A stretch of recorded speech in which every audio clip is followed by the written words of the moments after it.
What's going on, people? It's your boy BSG. I'm back home now, ready to get back to work. Just got off of vacation, so sorry there haven't been a lot of videos, but let's get right into what's going on with Bitcoin. Why is it falling? Is Bitcoin over? All of that. All right.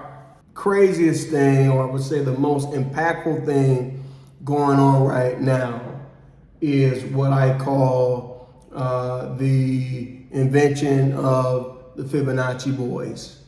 Okay, who are the Fibonacci Boys? The Fibonacci Boys are both the YouTubers that you watch who do nothing but talk about the technical charting, day trading aspects of Bitcoin.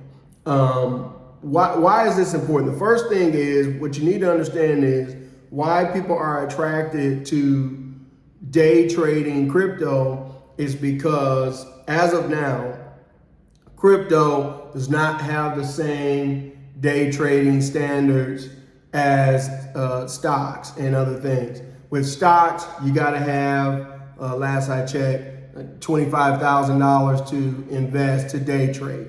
You can't do more than 3 day trades in a week. On the 4th day trade, if you don't have $25,000, your account gets shut down. Bitcoin and crypto in general does not have that. So it gives all of these Fibonacci boys that have $100, $500, $1,000, $5,000 the opportunity to day trade. So that's the first thing. It's like, why pick crypto versus something else? It's for that reason. And because of that reason, you have these YouTubers who are clueless about what Bitcoin actually is and what it represents, and they just focus on the day trading aspects. And so for the past few months, collectively, the Fibonacci boys have just talked about how Bitcoin is going to go down, how it's going to go down, it's going to go down, it's going to go down, it's going to go down. And what happens is that message gets out there, and the user, people like, you guys who watch them, who a lot of you also don't understand what Bitcoin is about, will watch that, and then you will just mimic what they do. Okay? And the reason why that's even able to happen, why do we see so much volatility, is there isn't much Bitcoin on exchanges. A lot of people don't understand that. People like me, OGs like me, we've been holding our Bitcoin for years. So almost 90% of all of the Bitcoin is being held. Okay? It's only a small fraction of the actual Bitcoin that's on exchanges. But what happens is that small fraction determines the price for everybody. Let me give you an example. Let's say we're in the Apple business, okay? And you and I think that, apples are going to be very rare in the future. And we think everybody's going to need an apple. And we have the type of apples that can't rot, et cetera, et cetera, et cetera, right? And so we buy up as many apples as possible. And of course, that drives the price up. But eventually, there's only a couple people left that are actually selling apples on the regular market. And let's just say that those people, for whatever reason, don't think much about their apples. So every day, let's say apples were, $3 a pound. And so the next guy comes out and says, I'm going to sell it at $2.50 a pound. And the next guy comes out and says, I'm going to sell it at $2 a pound. And the next guy comes out and says $1.50 a pound. It doesn't affect the apples that we're holding, but those few guys left in the market are dictating the price. And so that's what's going on. So inversely, once they get rid of the apples that they have, because eventually they're going to run out of apples, then all of a sudden, there's not going to be any apples left in the market. And now all you need is a good buyer to come in and say, hey, there are no apples out here. I need some apples. And so now we, the holders, have to decide, do I want to put some of my apples that never rot out on the market? And so one seller puts a few out, but he's not doing it at $1.50 or $2. He's doing it back at the original $3. So the same thing can happen. Just like it went from $3 a pound to $1.50 a pound very shortly, it could very easily go from $1.50 a pound to $3 a pound to $6 a pound very, very quickly. Okay? But that's what's going on. The Fibonacci boys are just looking at charts. They don't understand Bitcoin. Quite frankly, they don't care about Bitcoin. Even Wall Street doesn't really care about Bitcoin. They only want the price exposure to Bitcoin. And so that's why they want Bitcoin ETFs and things like that, so they can just trade it. All right. So that's the first thing. What needs to happen and what is starting to happen is the way Satoshi designed Bitcoin was to be used as a peer-to-peer system. Okay, some people like to use the word currency. A currency can mean a different things to different people.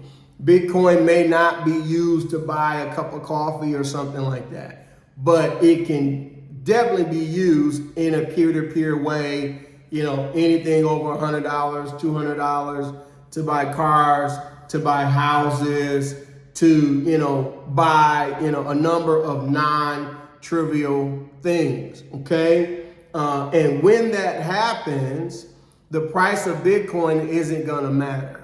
Let me explain to you. You know what has been almost as volatile as Bitcoin over the last year? The US dollar. Okay, this time last year, the US dollar was 90 cents. Typically, the US dollar is not a dollar, just so you know. It was 90 cents last year. As of this video, it's 104.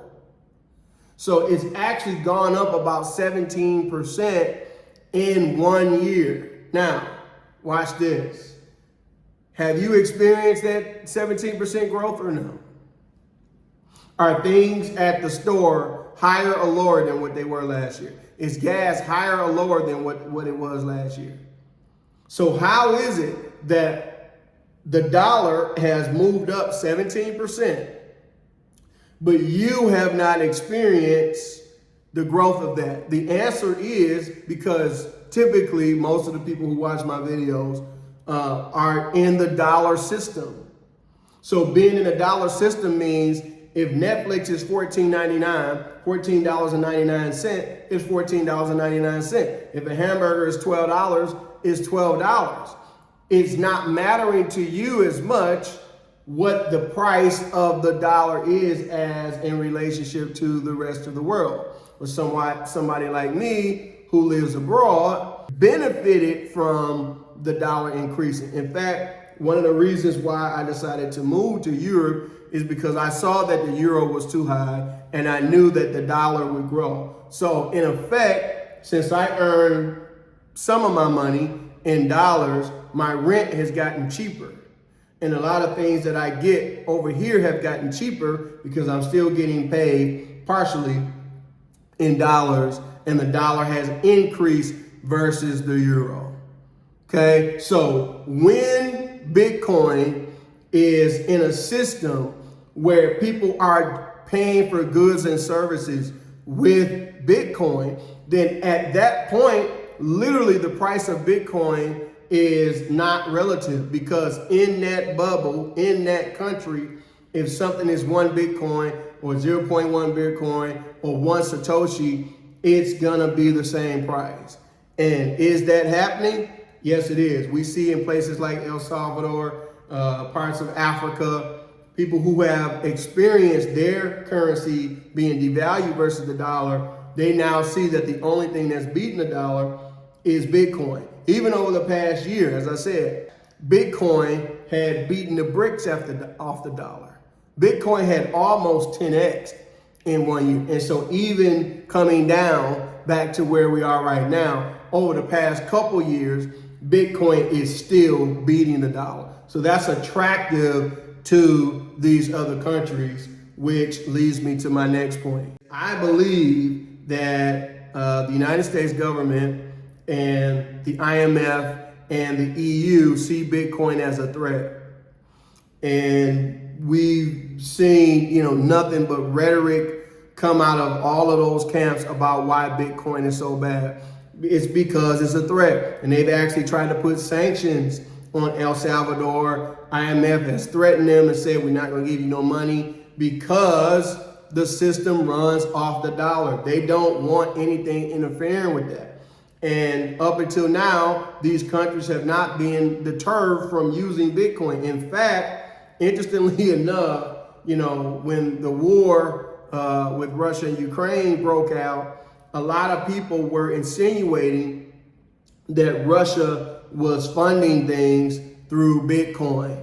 And of course, a lot of people stepped up to give Ukraine money through crypto because it's faster and easier. People don't really understand that. We'll address that another time. Crypto is just better than cash, period. If I can break Bitcoin down to you in 15 seconds, is this.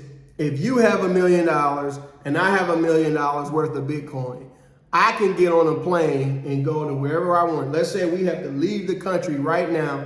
You have $1 million actual dollars, $1 million in cash. I have $1 million in Bitcoin.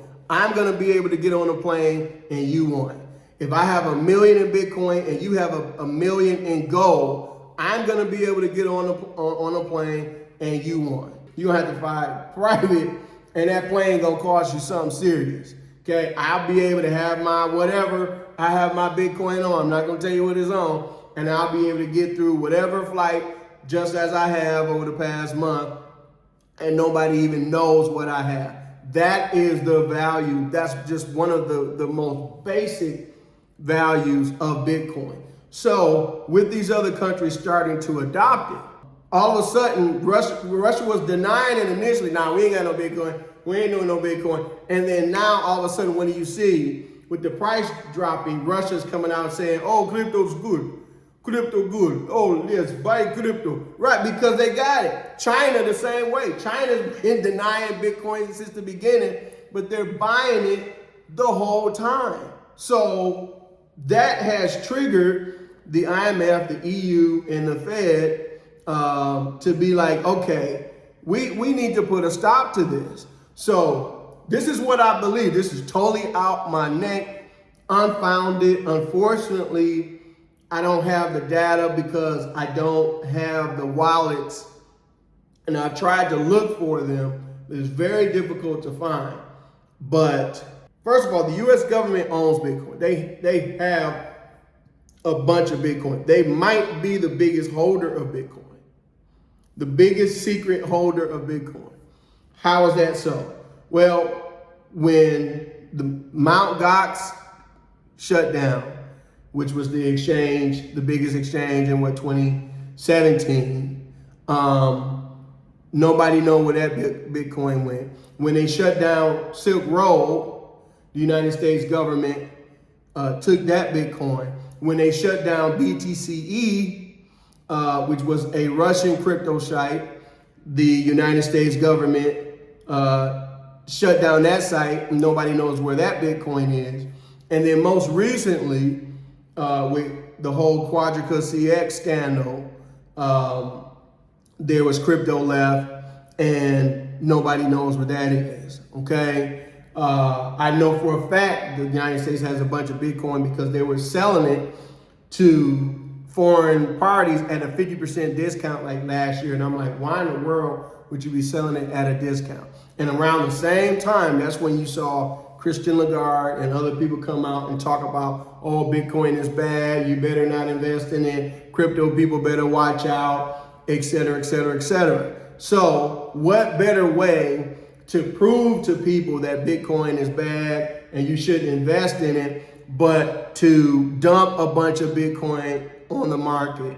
And I have been able to see that. Somebody every Saturday, they did it 2 Saturdays ago and they did it last Saturday. When all the traditional markets have closed, somebody every Saturday for the last 2 Saturdays has been dumping Bitcoin on the market. Okay, and that's why we were volatile last weekend. It dipped down to 18, but you see that has been brought back up. And whenever they run out, because they will, and they may have already done it, then you're gonna see things, go back up, as I, talked about with the whole market analogy. But I do believe collectively, the U.S. government, the EU, what have you, has been selling Bitcoin, trying to drive down the price so people will run back to the dollar. And for now, that has happened. But if you know anything about economics, at some point they're going to have to stop raising rates, and they're going to run out of Bitcoin to sell. Again, this is totally unfounded, but I have enough information to make that statement. Once that stops, once a bunch of people lose their jobs, once stocks go down too much, et cetera, et cetera, et cetera, they won't have any choice but to turn the money printer back on. And once they turn the money printer back on, again, Bitcoin is finite. It is basically deflationary. So that money at a pace, don't know the pace, but at a pace, like always, is going to find, some of it is going to find its way back into Bitcoin. It's also going to find its way back into your pockets, which again, when you give people a bunch of free money, that's what's going to make everything go up. But we have to crash first, okay? And just like 2008, stocks preceded any type of real estate crash and material crash. That happened first. And I believe we see the same thing happening. So we're still a couple of years away. But I believe, I'm not a chartist. I can be, I choose not to be. I believe we have hit the bottom for Bitcoin just because there's too much development happening with Bitcoin, and we're actually building. For those of you who say, oh, Bitcoin is just a speculative asset, you're clueless. Oh, Bitcoin follows stocks. Bitcoin does not follow stocks. It has never followed stocks. When stocks hit bottom in 2010, the S&P 500 was 110. And between 2010 and 2012, the S&P 500 went from 110 to 132. In that same time span, Bitcoin went from 6 cents to $6. So Bitcoin 100x'd, not 100%, 100x, and the S&P 500 went up 30%. And Bitcoin has been whooping the S&P 500's ass since the beginning. There's no correlation. But again, to my first point, when you're a Fibonacci boy and you don't understand Bitcoin and you don't know what it's about, you're only going to rely on what it is that you know. And for those of you who are trading out there, I just ask you simply, go back and look at all your trades since the beginning of the time that you started trading. How much money have you made? For most of you, the answer is nothing. Okay? And then whatever it is that you started with, $5,000, $2,000, $100, whatever it is that you started trading with, go back the years that you've been trading and put that in Bitcoin. And I guarantee you that Bitcoin has beaten you as a trader. So for those of you out there,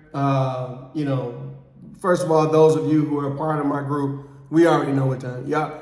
First of all, y'all know that I predicted this months ago. I told you exactly what to do, and it's doing it, I won't say exactly what I said, it's gone down more, but we're prepared. We already know what to do.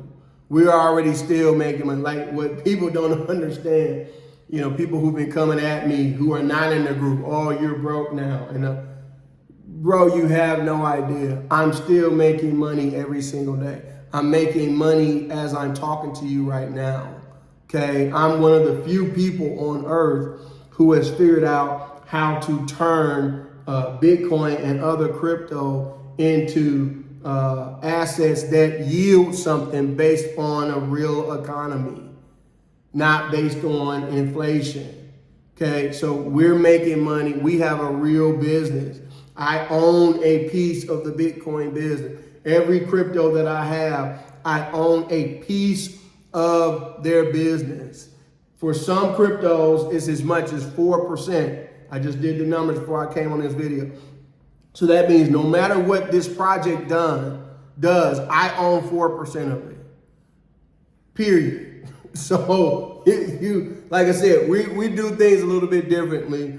Here I am living in a foreign country. Things are getting crazy expensive, I'm not gonna lie. But I'm earning money passively. I was just able to take my family to a vacation. The vacation got extended because we all caught COVID. And so, we had to keep booking places. United States is crazy expensive right now. But, even though it was tough, I was able to navigate that situation and, not miss a beat in terms of, being able to get back home and things like that. For some people, you had a regular job, I can't imagine what would happen if you find out you got to stay somewhere extra 3 weeks out, on top of the 2 weeks that you had planned to stay. More time, 12 days initially, almost 3 weeks additional we had to stay.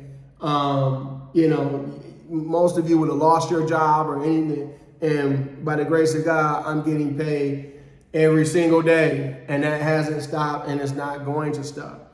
All right? Has my income went down? Yes. But I'm still able to pay my bills and do what I got to do, take care of my family, not thinking about getting a job. So, all right? So that's us. But what if you're out there, you're not a part of our group, and you're trying to figure out, is crypto a thing? And, should I get in now? First thing I'm gonna tell you is you need a mentor. It does not have to be me, but it needs to be somebody that has done already what you're trying to do, and it needs to be documented, okay? Everybody knows my story. If you don't know my story, you can go look at other videos. But I started from nothing, from poverty, from, everything that you can imagine, not having a bed to sleep in. I had a house, didn't have a bed to sleep in. And I owned Bitcoin before I owned a bed. That's how crazy I am, and that's how much I believe. And I bought Bitcoin at the absolute top. I told you that Bitcoin in 2012 was $6. Well, in 2013, when I bought it, it was $1,000. And that's when I learned about it, and that's when I bought it. And imagine me thinking I'm buying this at the top. And sure enough, within 6-7 months, it was $150. And my wife was like, see, I told you not to buy that stuff. You shouldn't have bought that stuff. Here we need stuff. You're buying Bitcoin. And I'm like, we're just going to be patient. And now here we are complaining. Now my wife is like, wow, I can't believe Bitcoin is this low. What? I can't believe it. Like, it's changed, okay? Operating in the traditional finance system, I never got anywhere. And I know a lot of you feel the same way. So that being said, you need a mentor to teach you. You're going to lose money trying to do this by yourself. But what I will say is this. Many of you are going to wait. You're going to wait until you start seeing more of my students, which you will see, coming out being millionaires. And you're going to be like, oh, now is the time to get in. I cannot tell you, I can't emphasize this enough.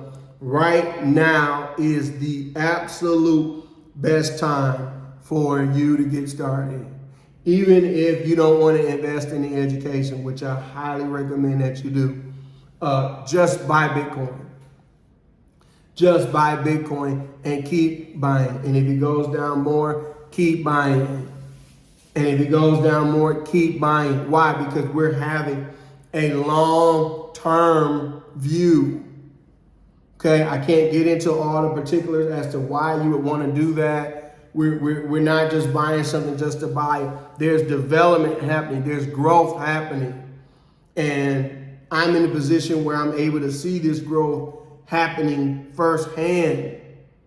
Not what the media is telling you. We see what's actually going on. We have the data telling us what's actually going on. And we know that over time, over years, this has no place to go but up, because we're not just talking about inflation happening in the United States monetary system. We're talking about worldwide. So every country that has had hyperinflation, Venezuela, Zimbabwe, I'm sure right now the Ukraine is having some inflation. I'm sure it is. At the end of the day, there's only 21 million Bitcoin. So as these exchanges begin to onboard these other these other countries, France is getting ready to come on board in a major way. You know, a lot of countries in Africa are about to come on board. That is going to funnel itself into Bitcoin. So there's only one direction that can go. It's not just about the price. We're not just doing it for the price. There's a system behind it. But these systems won't be in place until Bitcoin has already hit 100,000. You won't see people trading Bitcoin for things like buying, you know, TVs and cars and houses with Bitcoin until Bitcoin is 6 figures. Because it's going to need to be 6 figures to be stable enough and to where you won't care, right? But trust me, that is going to happen. And it's a blessing. I frankly can't believe it. It's a blessing that things fail the way that they fail, because it gives people like you the opportunity to get in. It's your boy BSG. I'm going to holler at y'all in the next video.